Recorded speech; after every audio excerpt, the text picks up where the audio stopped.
So friend, আজ আমরা এই ভিডিওতে দেখব অ্যান্ড্রয়েড বোর্ডের যে চার্জিং কানেক্টর এগুলো হুবহু অরিজিনালের মতো কিভাবে আমরা ফিক্স করব সেটা বিস্তারিত এই ভিডিওতে দেখব। সো এর জন্য আমাদের দরকার হবে সোল্ডারিং ওয়্যার, রিশোল্ডার উইপ এবং আমাদের দরকার হবে paste, low temperature PPT paste. এই উপকরণগুলো আমাদের খুবই প্রয়োজনীয়। এরপর আমরা সর্বপ্রথম কাজটা করব, চার্জিং কানেক্টরটা আমরা ওপেন করে নেব, বোর্ডের থেকে ডিসকানেক্ট করব, খুলে নেব।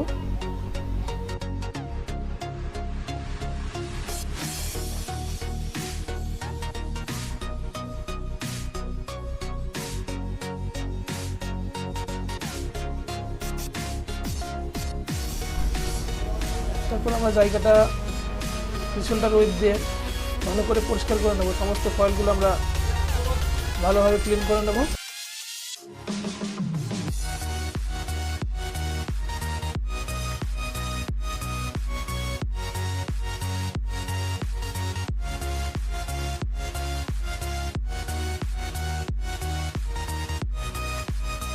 সম্পূর্ণ ক্লিন করে নেওয়ার পর আমাদের বোর্ডটা এরকম দেখতে হবে, খুব পরিষ্কার পরিচ্ছন্ন। এরপর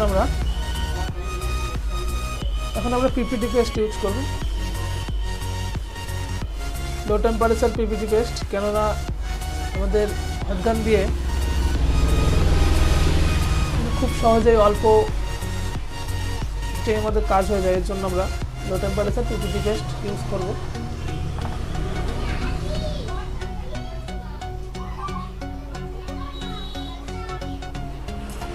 তারপর আমরা নতুন চার্জিং কানেক্টর নেব। চার্জিং কানেক্টরের যে ডাটা ফাইলগুলো আছে সেই ফাইলগুলো কিন্তু ক্লিন করে আমরা সোল্ডিং করে নেব। শুধুমাত্র ডাটা ফাইলগুলো, চার্জিং কানেক্টরের লেফট ফাইলগুলো করার দরকার নেই, শুধুমাত্র ডাটা ফাইলগুলো আমরা করে নেব।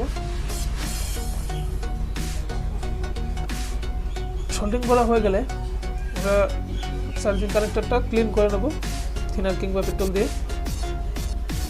এরপর আমরা সাববোর্ডে কানেক্টরটা বসিয়ে নেব। কানেক্টর বসিয়ে নেওয়ার পর পিপিটি পেস্ট ইউজ করবো আমরা, লো টেম্পারেচার পিপিটি পেস্ট।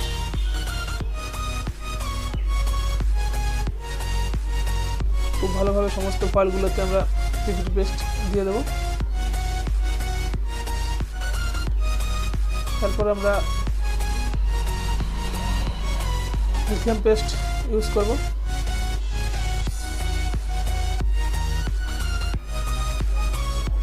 আমরা কিন্তু খুব সহজেই কানেক্টরটা বসিয়ে নিতে পারবো হুবহু অরিজিনালের মতো।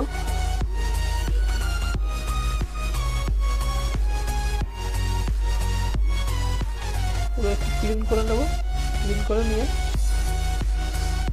আমাদের কাজ কমপ্লিট।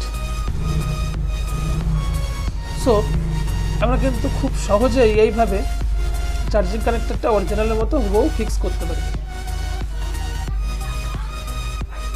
যারা এই পর্যন্ত ভিডিওটি দেখছো তারা অবশ্যই একটা মাত্র লাইক, কমেন্ট, শেয়ার করে দিও, কেননা এই ধরনের ভিডিও তৈরি করতে খুবই কষ্ট করতে হয়। সো তোমরা যদি মোটিভেশন না দাও তাহলে কিছু বলার নেই। সো একটা রিকোয়েস্ট, একটি মাত্র লাইক, শেয়ার, কমেন্ট। আমরা কিন্তু খুব সহজেই কানেক্টরটা ফিক্স করে নিতে পেরেছি। যারা চ্যানেলে নতুন তাদের অবশ্যই চ্যানেলটি সাবস্ক্রাইব করে আমাদের সঙ্গে থাকবে। চ্যানেলে জুড়ে থাকা ভাইদের অসংখ্য ধন্যবাদ। সো আজকের মতো এই পর্যন্তই, দেখা হবে পরবর্তী কোনো ভিডিওতে।